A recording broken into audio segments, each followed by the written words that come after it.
very much for the invitation actually to do this session, and I'm really very happy about the outcome that so many people have joined today. We actually intended to do a quick rounds of introduction, but I think it might be too many in the room. Or what do you think, Abby, Maya?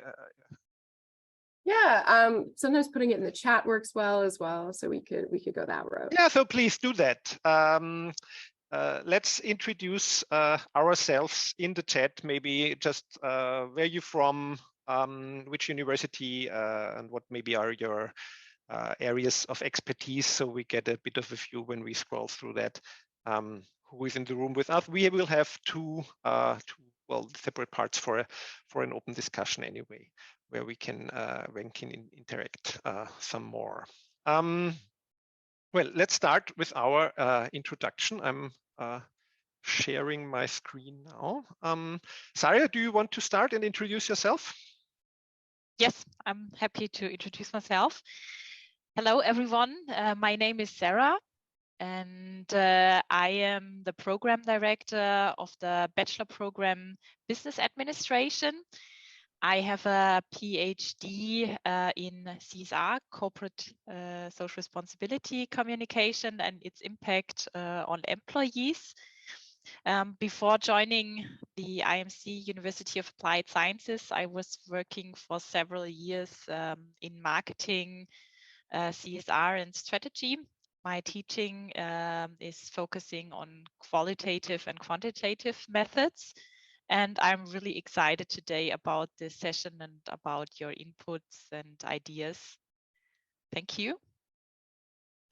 Thank you, Sarah. My name is Roman. I'm at the university program director for a master's degree program, Environmental and Sustainability Management, which is also my area of expertise, mainly CSR, stakeholder management, and sustainability reporting. And in a bit of another role, I'm also the sustainability coordinator of the university.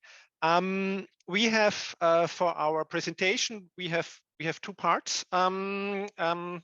Well, we proposed the topic, integrating sustainability across business bachelor programs, and you found it interesting, which is great for us. We have the first part that I will be briefly talking about is what is happening at the university, why did we do that, how did we do that, why did we start in the beginning to focus on getting topics of sustainability and ethics more appearance, I would say, in our business bachelor programs. And the second part will be one example done by Sarah from the course she does in her program, and what we are teaching there, how we are doing that, which methods we use. I'm actually also teaching one of these bachelor courses, or two of these bachelor courses, in another bachelor program. So we are both also have the teaching experience with these students, which are in the first semester, when we try to introduce them to the topic of sustainability. But I'll come to that in a minute. I'm wondering if we have questions. We could also, if you have questions on the point or something, maybe we're too fast or so, or something needs more explaining, please raise your hand. We will try to, I think, do that immediately, I guess. But then, as said, Abby Gibson gives me a thumbs up. That's great. But then we will have these separate parts for discussion. Anyway. Briefly, because it's, I think it's important for the genesis of what we describe today. The IMC Krems is I would say in Austria, a middle-sized university of applied sciences. You know, in Europe, especially Austria and Germany, we have these two types, you could say, of university. There are the universities, the traditionals, and the universities of applied sciences that have this, since 25 to 30 years in Austria now existing, that have this focus on practicability. So with the difference to the universities, our focus should be, or should more be, to really have curricula and an education, bachelor and master levels that really people can immediately start on the job after the training. A bit less, although that changes at the moment, a bit less scientific work maybe and more practical work during the curricula. But all that's kind of the layout of how we are organized. And I thought I include that because we have a global crowd, and that's kind of something that's typical for these universities of applied sciences in Europe. We have different schools. Sarah and myself are from the business school and teaching there. We have a more technical school that's digitalization and engineering. We have health education, and we have natural sciences with life sciences as well. We have around 3,000 students at the moment. As you see, 17 bachelor and 10 master degree programs. Important for our content is that, for our topic is that we, since 6 years now, I think, in our university strategy, we have the Sustainable Development Goals quite prominently featured, so that they should guide us in the future development of curricula and of what we are doing. We are, I think, now for around 10 years signatory of the United Nations Global Compact, and with the business school of the Principles for Responsible Management Education. So these are all guidelines that help us, or should help us, and really help us to develop what we will be talking about now. And what do you then will see when Sarah presents what she's doing. Always you can think back to these principles that we try to involve there. Why base courses? Maybe this is something from a university perspective, it's kind of logical. For us, it was kind of new, because normally if you have a course, I don't know, accounting first semester, this accounting course is done around 10 different bachelor degrees, and they are not really coordinated. 2019, we started at the university a more streamlined approach, so that there is more similarity, or where there is similarity between courses, we wanted to really also see that the learning outcomes are the same, that the methodologies used are quite similar, at least. And this, well, were courses like Introduction to Economics, Accounting and Finance, Principles of Law. And we used this opportunity, thanks to our dean, to also introduce a new course, actually, in all business bachelor curricula that we had at that time, and that might follow in the future over the next, well, when we develop new ones, which is this course we are talking about now, we will be presenting now, which is this Sustainability and Ethics in Leadership. We took the SDGs, the prime principles, everything, well, we experience and thought about what do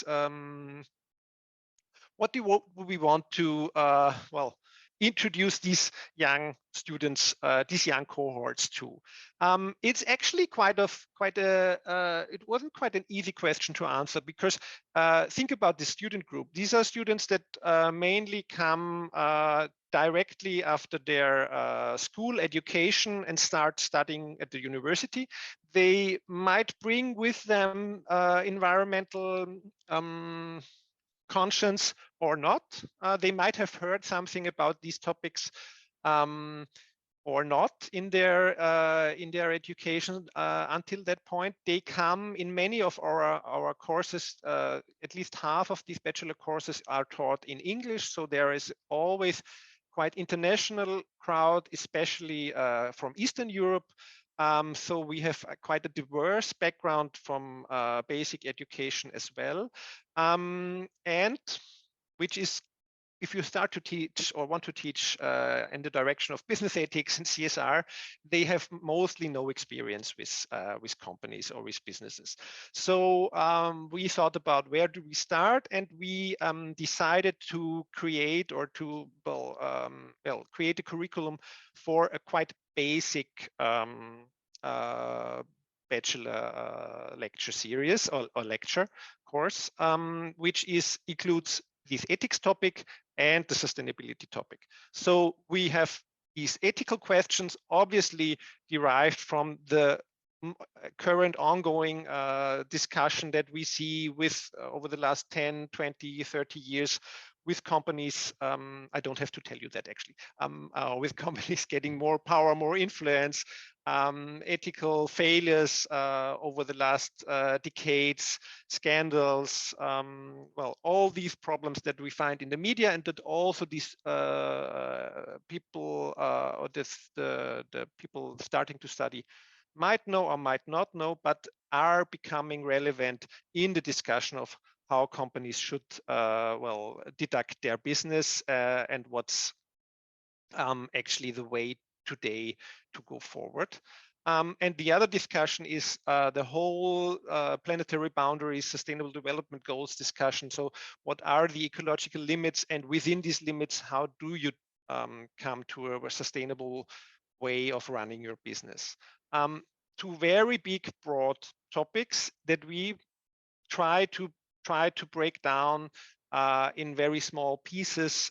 So give the students some basics of ethics, give them some basics of sustainability. And in the discussion, I think we can also talk about what works and what doesn't work from our perspective at the moment, because it's quite hard. We are actually talking about a course that is one semester week, 1 hour per semester. So we are talking about total teaching time of around 14 hours or 14 course hours in presence. So that's not much to, well, introduce someone to these broad topics. Just some basic facts before we were interested, are interested in the first feedback from you. We have 6 business bachelor programs, so we have 350 students that do this program every year. So every student that starts a business bachelor in our university gets this course, or has this obligatory course. We have kind of small, we try to have small groups, so between 25 and 40 students max, but mainly these are smaller courses to have really the possibility for interactive didactics and group works and discussions within the course.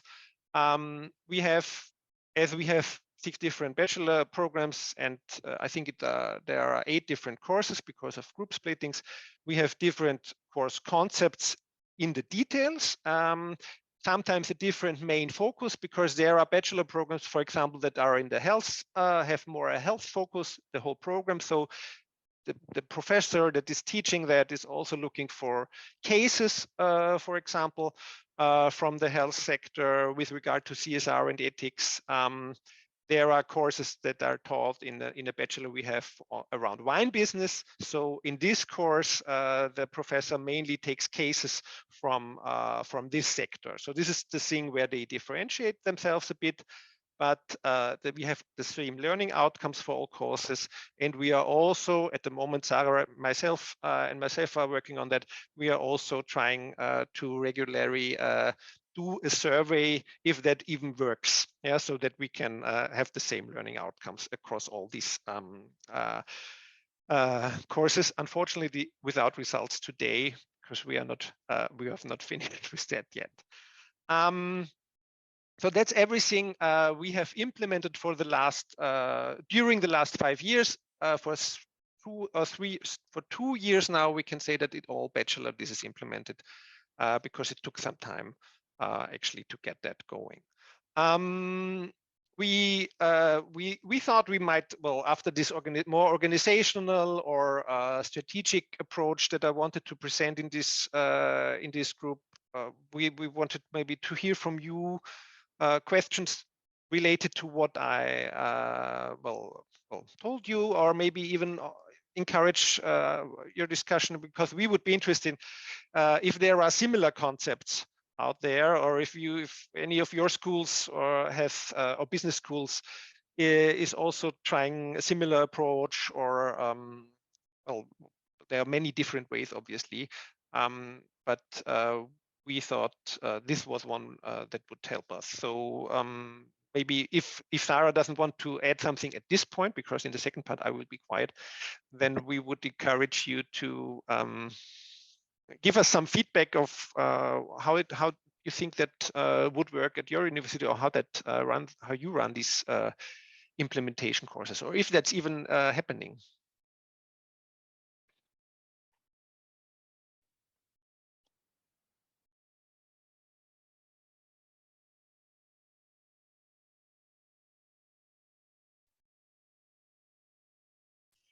Yes, and we encourage folks to speak up, and we might even cold call.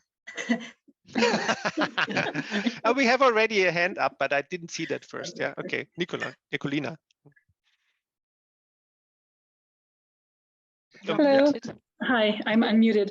My name is Nicolina Fuderic, and I'm a professor of sustainability marketing at the University of Applied Sciences, Northwestern Switzerland. And the way we're applying a specific course called Sustainability Marketing and Ethics, where I'm actually co-teaching with I'm in Switzerland, and I'm co-teaching with a Canadian professor at Sheridan College, and he is a business law professor, and he handles the ethics portion, and I handle the sustainability marketing portion. And what we're doing with our students in Canada and Switzerland is we are working on a simulation together, a sustainability simulation of seeing what happens to fish populations when the students who are business owners of fishing fleets, what happens when they start free riding on natural resources, what happens when they're not cooperating, what happens when they're just going after growth and profits. The whole system collapses, and they really experience that through this MIT simulation. And the simulation, by the way, is free. You can download it. And I'm very lucky to work with my co-professor teacher. His name is Wayland Chow. He's been doing this for many years. So having him handle the simulation and I handle like other parts of the course is just a wonderful way of bringing our strengths together. And it's been a really popular course at our school. Many students want to take it, but like you said, we keep it only for like 20, 25 people, just so it's manageable. Thank you. That sounds great. How old, or at which level in their study programs are the students that can elect that? They're in their last year. This is their. Okay. It's the last year, first semester of their last year. Okay. And well, if okay, Clementine, I will ask later. Okay. Yes, thanks. It's also a question more than a comment or an addition. But maybe just so everyone understands why I come with this question. I work for the University of St. Gallen, and my role is to embed sustainability into all the different levels here, from bachelor to even executive education, etc. And so the question and the challenge maybe that we are facing is, how do we get all the professors on board? And since you've been doing that across, the bachelor degrees, and maybe that's a question for you now, and maybe others in this call, how did you get those professors who have this freedom of teaching as well to bring sustainability in their class? Thank you. This is really an ongoing task. I think from the organizational wise, it's in this case less the professors, but the program directors that we have at the Applied Sciences. And you, apart from the dean who was pushing for that change, you need them on board in some way. But I think that I could say for the whole business department, in the meantime, for bachelor and masters, at least they acknowledge the topic and are well cooperating, and some are really, like Sarah, enthusiastically pushing the topic. But there are these different levels, and we have a quite small staff also with this expertise of teaching these courses, but we are also a small university, so that's Sarah, myself, and two other colleagues in-house that have this CSR, ethics, or sustainability experience, and we combine that a bit, and that then works quite well, I think.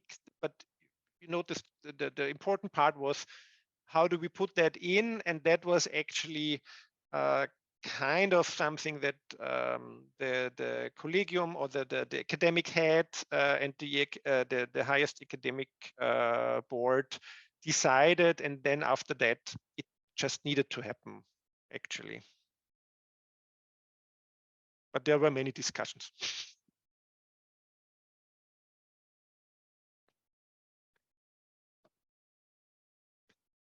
Maybe looking at the time already and seeing that there are no heads up, maybe because we want to have 50 minutes at the end at least for the discussion, maybe Sarah could continue, because I guess we can then mix up the questions, because she will now lead us through one of these courses and give us more insights on what's happening inside there. Okay?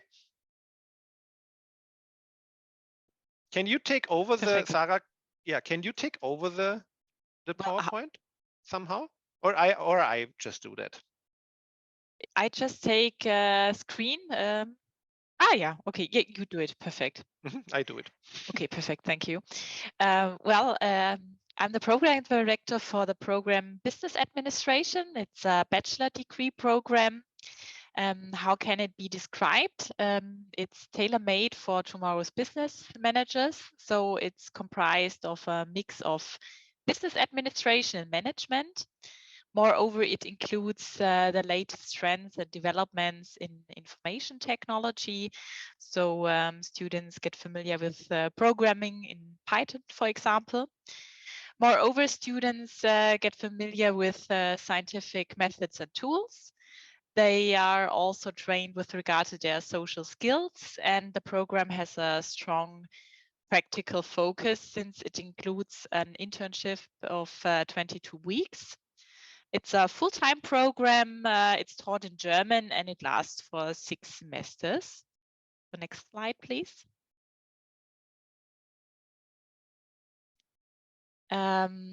What do alumni do after studying at my program?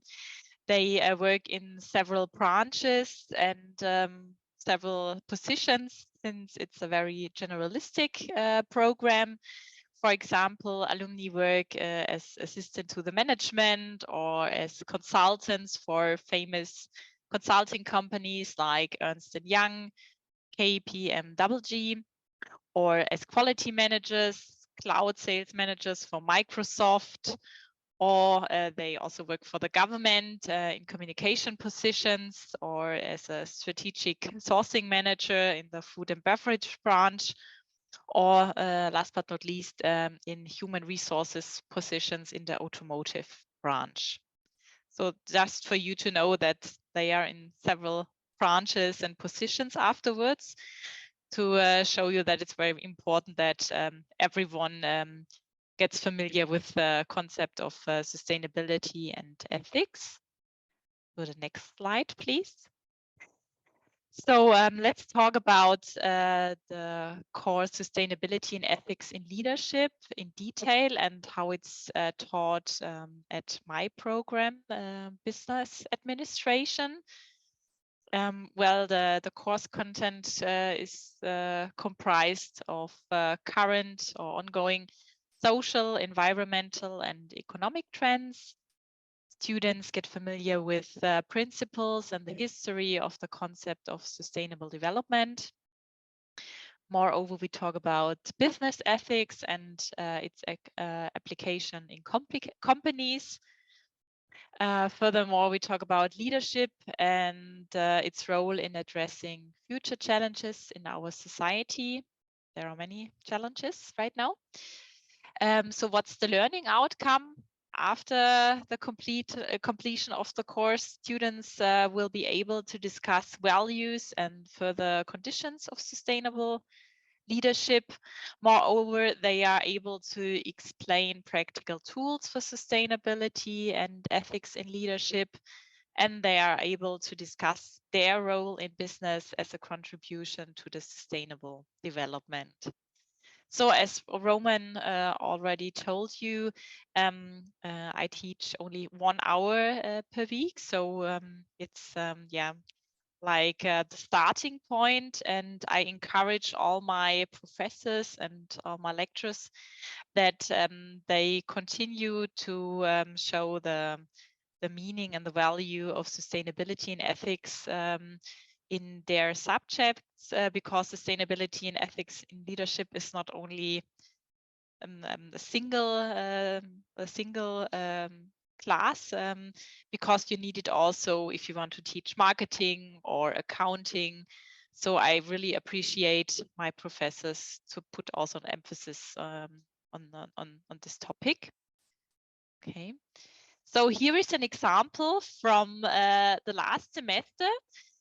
Students had the task to think about sustainable development goals. So we have 17 goals, and I want to make sure that students are familiar with the concept of sustainable development goals, not only as a theoretical concept. So they had a task to think about their personal contribution to the 17 goals, as a student and as a prospective manager or employee.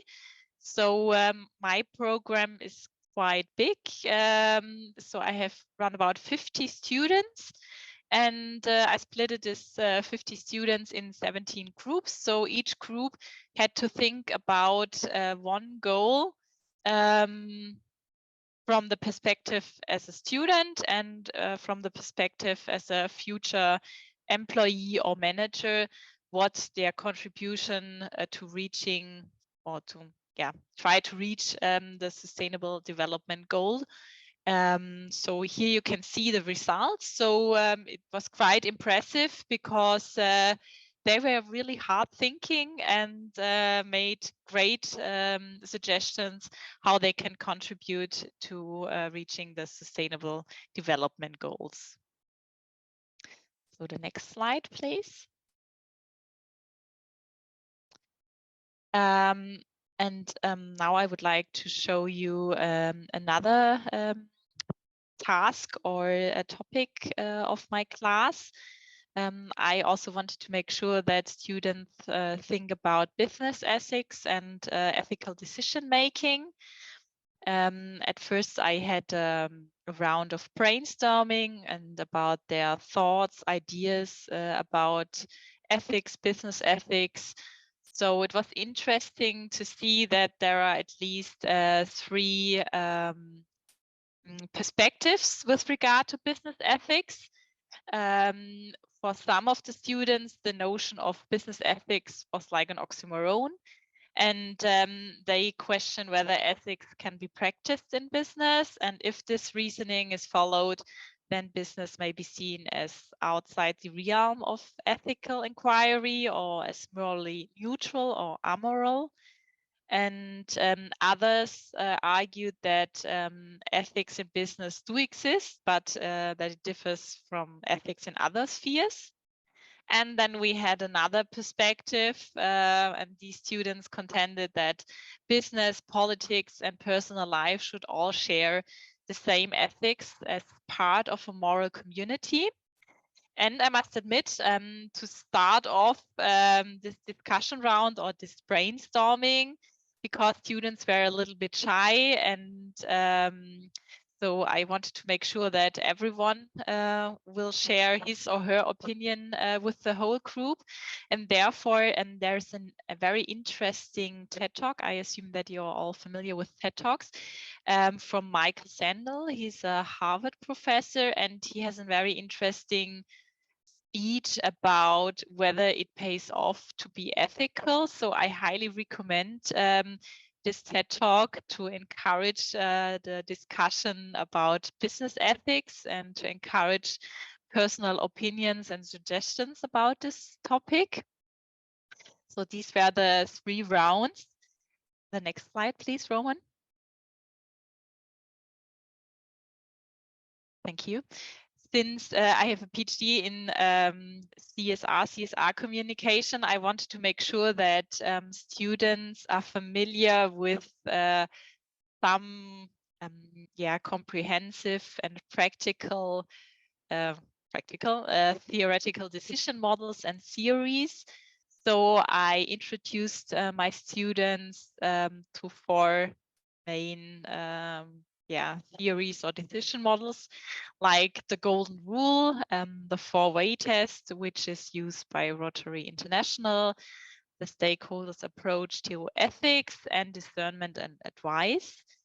So at first I made sure that they understand the theoretical concept, and afterwards my students got little case studies, after reading these case studies, they had to decide which case applies to which of the 4 theoretical decision models. And afterwards, they had to describe in group which theoretical decision model seems to be most appropriate for their perspective business life. So I made sure that they are familiar with the theory and that they can apply it in practice with regard to the case studies. Thank you. So the next slide, please. And since I have a business program, and business managers usually are legitimated in their position by making some revenue, some money. So I started with my students as well. So in addition, as the 3rd component of the class, a research project where I integrated ethics and sustainability in a business model here in Austria and also in Germany. So I assume that maybe also in America you have a company like this. We have a company which is called Refurbed, and Refurbed buys, let's say old, so 1 or 2 years old, mobile phones, computers, tablets, smartwatches from companies which are still good, but which need a little refurbishment, like a new screen or a new battery, and they sell it for a lower price to consumers. And with my students, I looked, sorry, the slide is in German since my program is taught in German, but I want to show it to you. So as a starting point, we looked at a smartphone, a mobile phone, about which resources are needed to produce a mobile phone, under which conditions mobile phones are produced, like child labor, etc.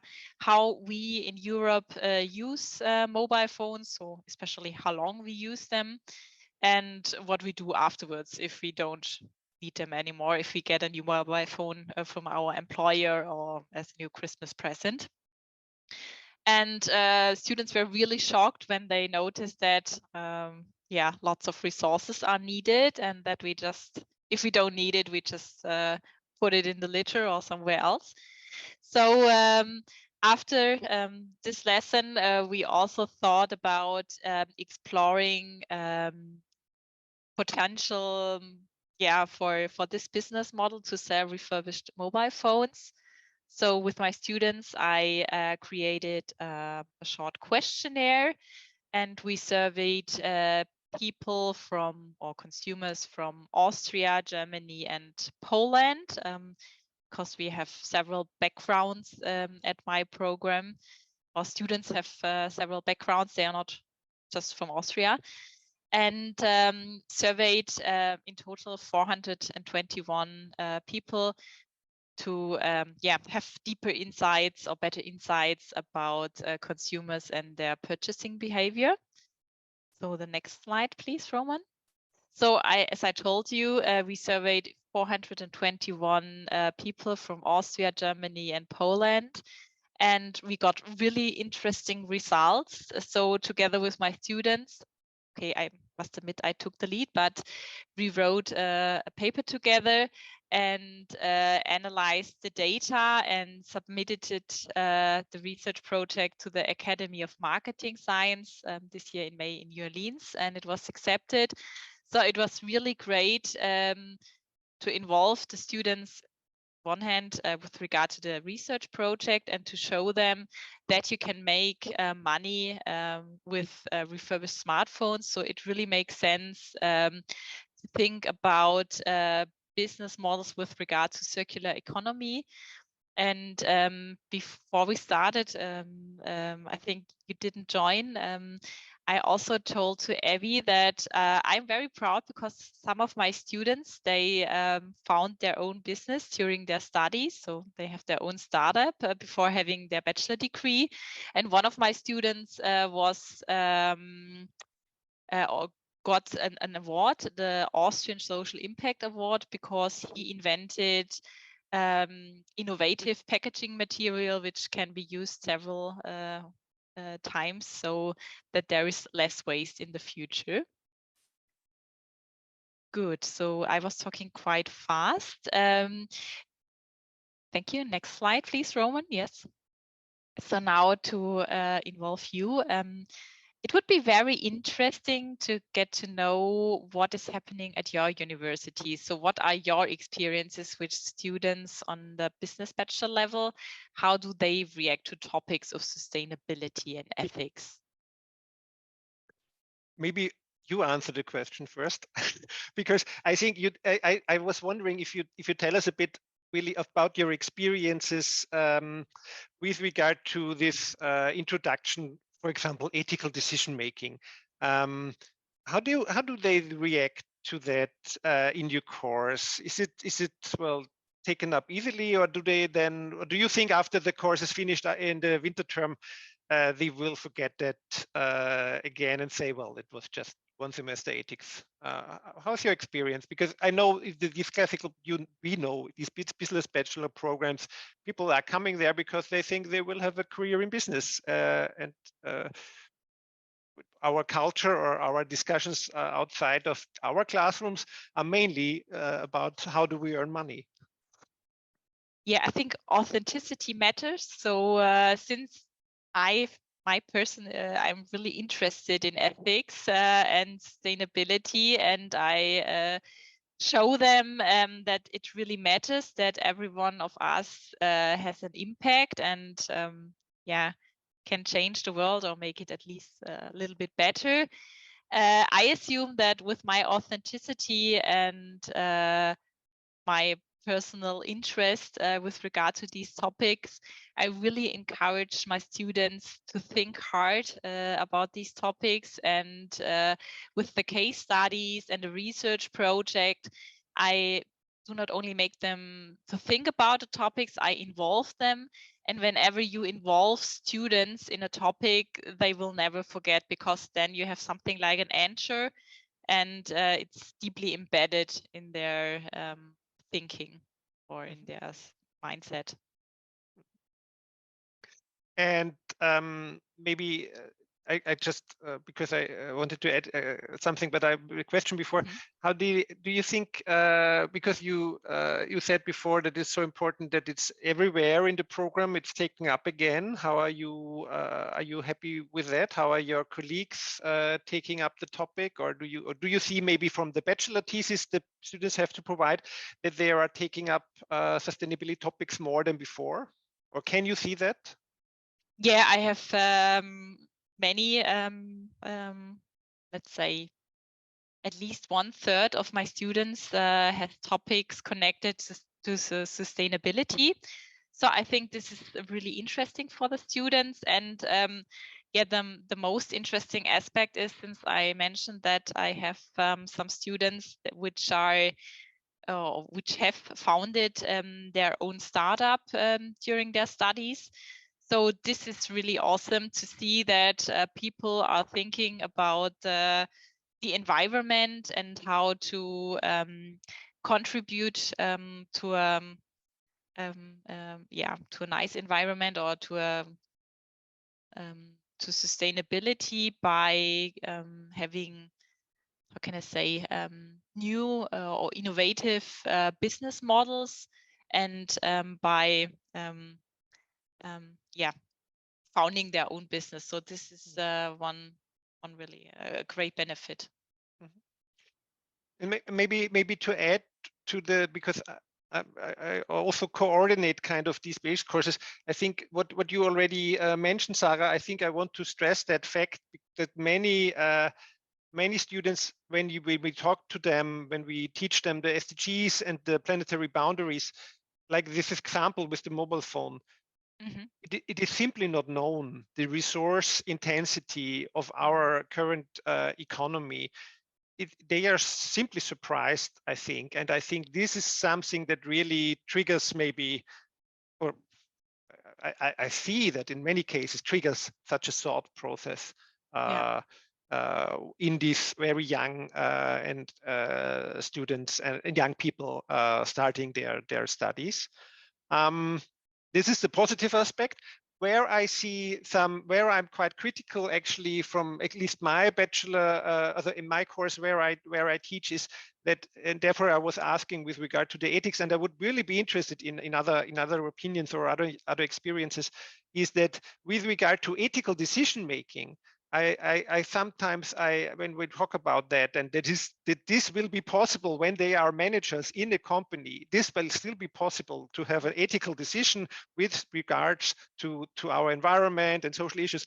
They are quite skeptical actually, and that they think that, well, when I'm in the business, this won't work. Yeah, I will maybe have an environmental conscious and I will do everything I can personally, but I don't think that this kind of ethical decision making, discourse, thinking about things before making a decision, I cannot, well, I try to convince them, I'm trying to show them examples, but this is something that is quite, I think, difficult to transport. That this is that is necessary, yes, but they are quite skeptical actually of this, but kind of business ethics will become mainstream out there. And therefore we teach it, but what are your experiences with regard to these topics? How are they taken up by your students? Ekaterina, yeah. Hello, I'm Ekaterina. I'm calling from Vienna, so I'm close Okay. by. In the neighborhood.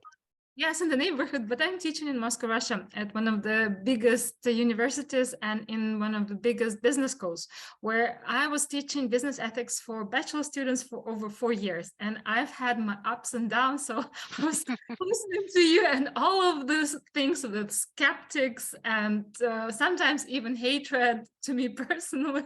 But also I use a lot of different unconventional methods to kind of bring students in line with themselves and look closer to their mindset.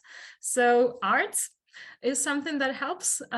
Also case studies with local entrepreneurs who show already in their business models how they implement the values, and sometimes they even write petitions to the president to change the packaging laws in the country. So for me, that was probably one of the highlights, when students wrote a petition on Change.org, we don't need more plastic packaging, and that was part of the outcome from the course, which I didn't expect, but I was super happy. So that was with case method.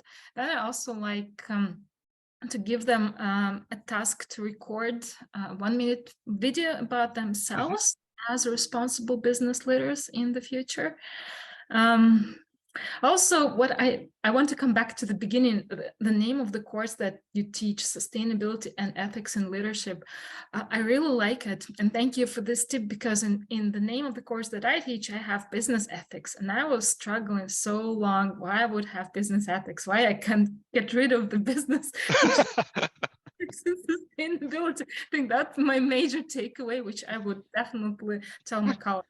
Because for us, I have like 200 students in this bachelor program. So it's a lot of students, and it's a compulsory course for all management programs in Russia. So it's defined by law. So everyone has to take it. And it's a 3-credit course taught with lots of teaching assistants. So it's always difficult to manage.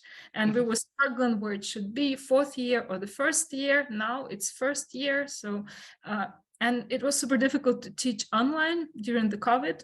So now when I'm back, or my colleagues who are teaching this, they're back into class, it's much easier. So what I also encountered that was super difficult during the COVID to give the same message. But now I see my students enroll in the master's program. on sustainable business management who did their bachelor studies with me, and yeah, there is interest, but it's not even. So there are lots of troubles, problems, but as like you, if they see engaged professor, I think that's what also works for them. I guess we all are kind of role models for them. If we're not convinced, they'll not. Thank you so that's much. great. Yeah. Thank you for sharing. I think it's really, I think I cannot really imagine teaching such a large group. We wouldn't even have such a large group at our small university, but I think it's incredible that you do that, because, well, I think in our case, I think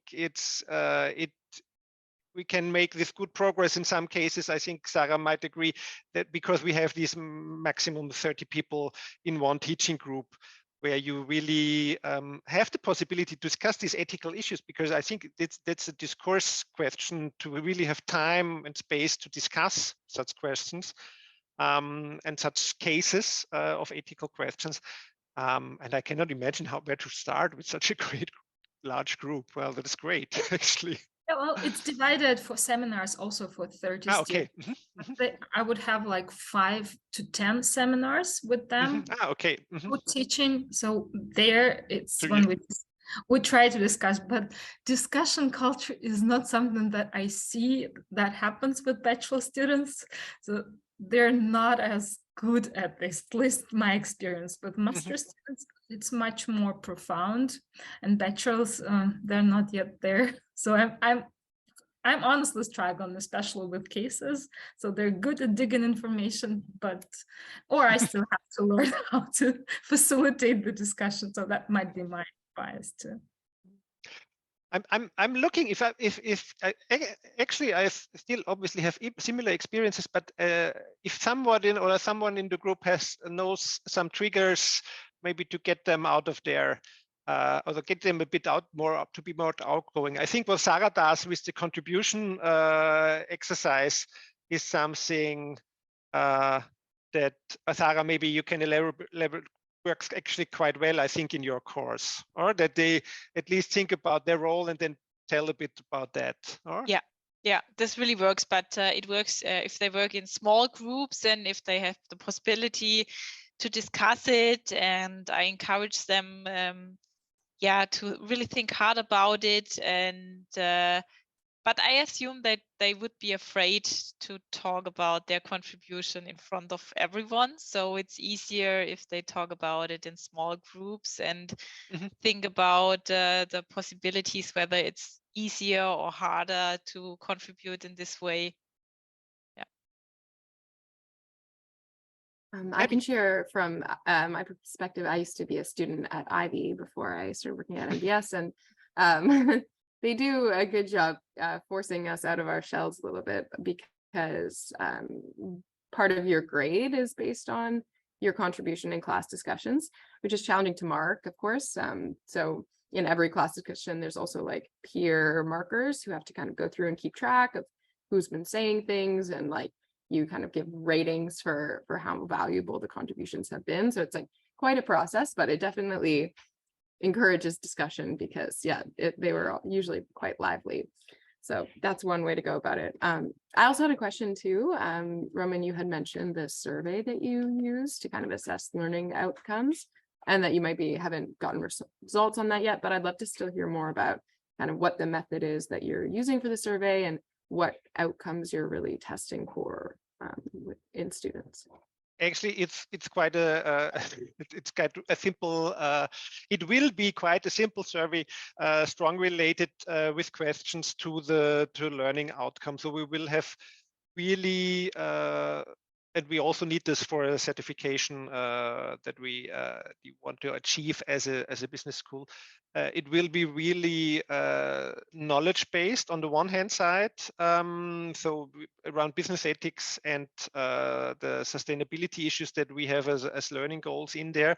But the third part, which we haven't developed yet, actually, should be kind of case-based, maybe a small application case, but somehow to frame that in question.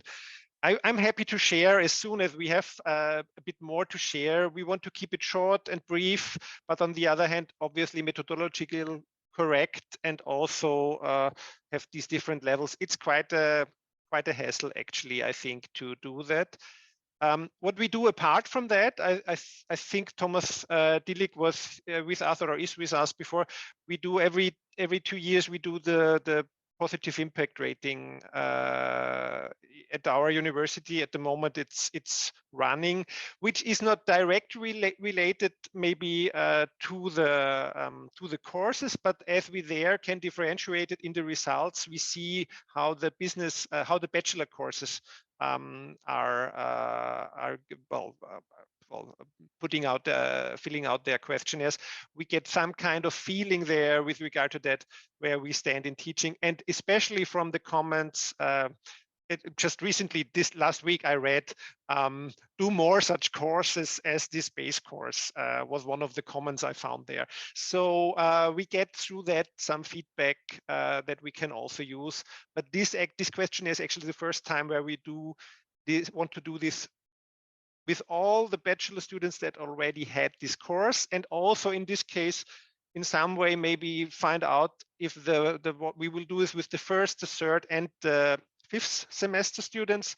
So maybe we see a difference there too with the uptake, or the long term, if they still long term maybe know about even what we taught them, or what we tried to talk about, or how that was taken up. So, but this is the first time actually, and we will tend to do that in March, I guess.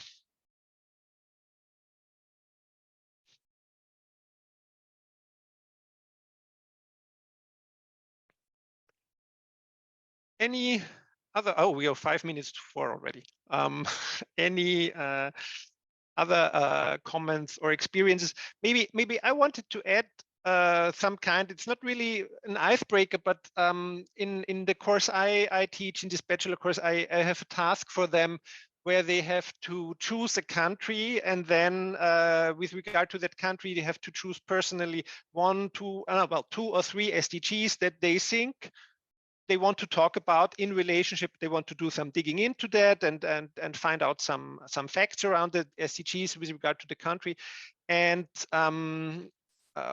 maybe then present that in small groups to each other and think about how maybe this could be achieved.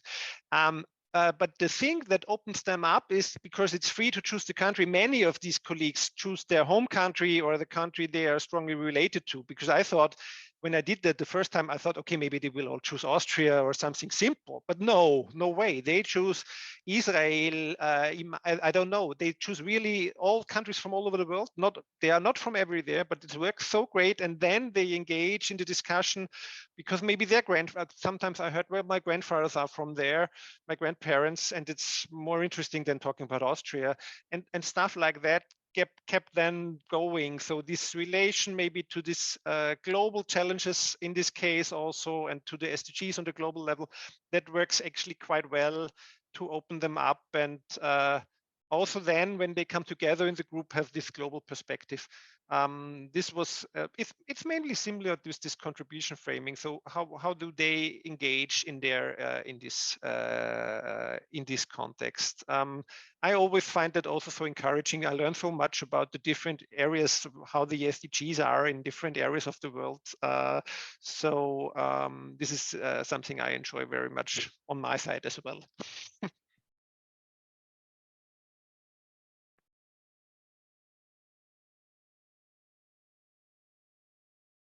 I guess I can add, there's wonderful Aim to Flourish project. If you don't know, not aware of this, this is an American-based initiative from Case Western University, and it's wonderful with experiential learning, when students get to interview real entrepreneurs about sustainable innovations connected to SDGs, and that's how they learn perfectly what that is. And it's something that they do outside of the classroom, which I love, because when they go and see it, they have much more trust and understanding, and that stays with them longer. So it's emotional, and they write a story and they present. So I totally love this project. It's a bit dangerous with bachelor students, but I've done that. With masters, it works better, because, okay, they're more advanced, easier for them. But I'm trying this in Belgium this year with international students, bachelor ones. So I hope that this will be working, and I believe that's one of the greatest thing that is out there for international programs, special suitable. So aim2flourish.com. If you don't know it, check it out. It's an amazing tool. Can you write it in the chat, please? Thank you very much. Well, I'm happy to jump in and wrap things up a little bit, if you don't mind, Roman, just to share some of the next things we have coming up. So I'm just going to share my screen quickly. So our next session with the SCC like this is going to be hosted by Eric Foley a month from today. So if you haven't seen Penn State's initiative before, they have a great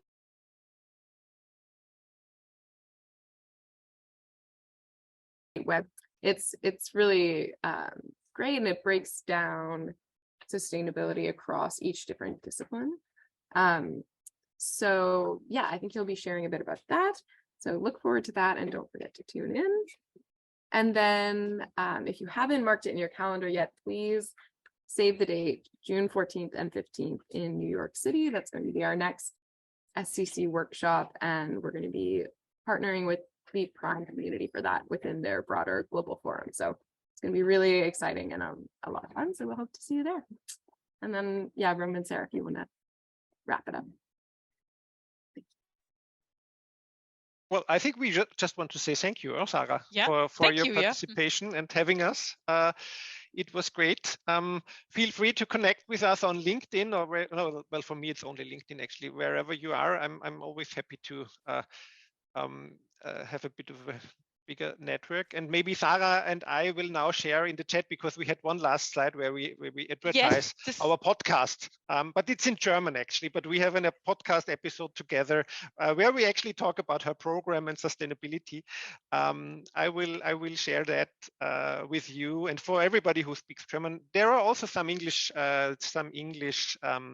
episodes in this podcast series that we do all around sustainability at our university. Maybe some others interest you, but I will put it in the links.